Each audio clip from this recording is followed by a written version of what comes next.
Cada oso pesa más de 450 kilos.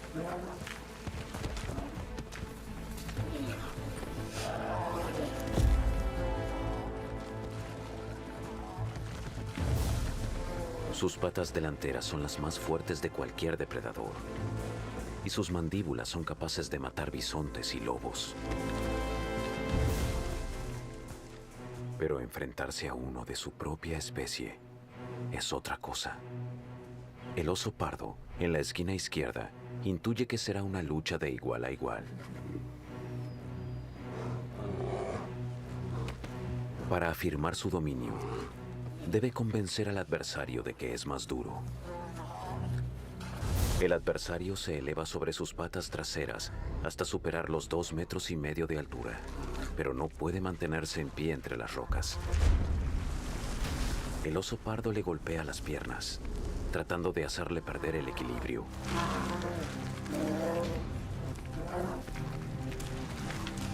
El retador se equivoca. Y el oso pardo lo empuja hacia atrás y al agua. Los combates de dominación como este se ganan desgastando al rival.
Lights and a camera in your face, kind of like this.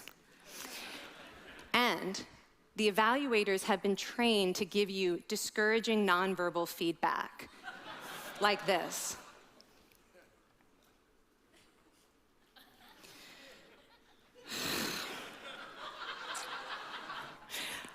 Now that you're sufficiently demoralized, time for part 2, a math test. And unbeknownst to you, the experimenter has been trained to harass you during it. Now, we're gonna all do this together. It's gonna be fun, for me. Okay. I want you all to count backwards from 996 in increments of 7. You're gonna do this out loud as fast as you can, starting with 996. Go. Go faster. Faster, please. You're going too slow. Stop, stop, stop, stop. That guy made a mistake. We're gonna have to start all over again. You're not very good at this, are you? Okay, so you get the idea. Now, if you were actually in this study, you'd probably be a little stressed out. Your heart might be pounding, you might be breathing faster, maybe breaking out into a sweat. And normally, we interpret these physical changes as anxiety or signs that we aren't coping very well with the pressure. But what if you viewed them instead as signs that your body was energized, was preparing you to meet this challenge? Now, that is exactly what participants were told in a study conducted at Harvard University. Before they went through the social stress test, they were taught to rethink their stress response as helpful. That pounding heart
is preparing you for action.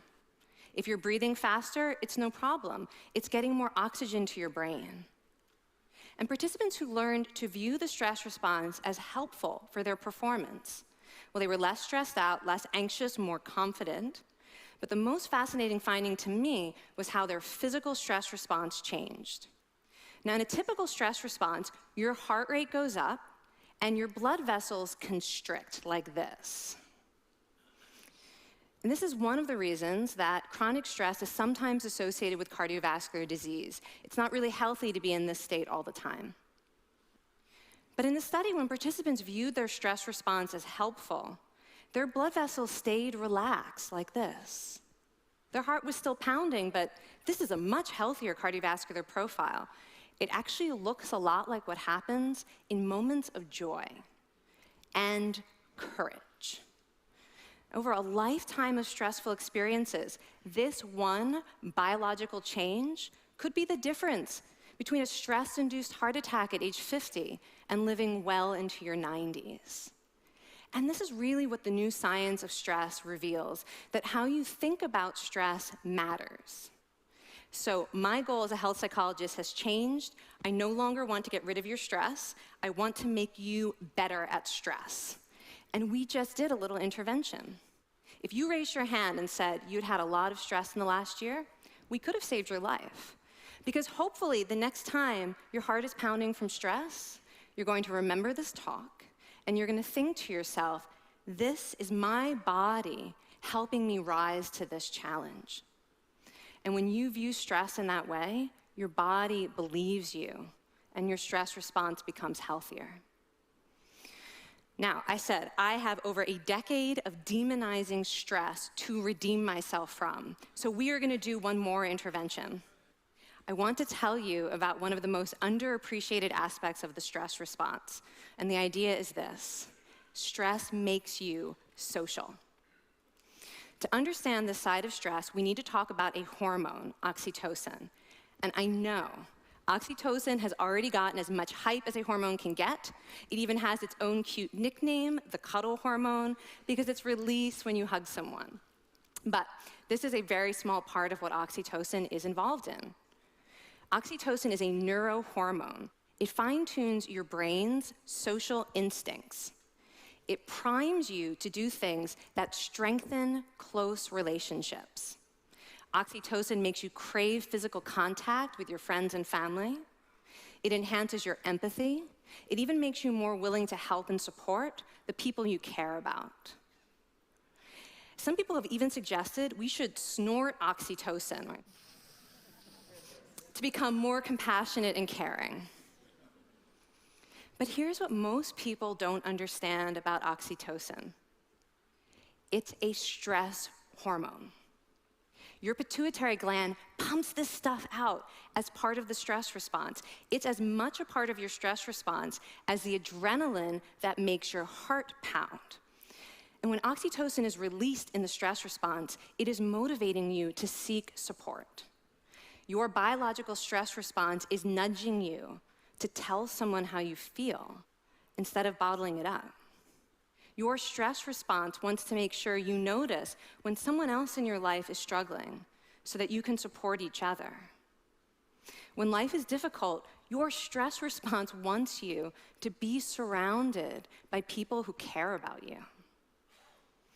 Okay, so how is knowing this side of stress going to make you healthier?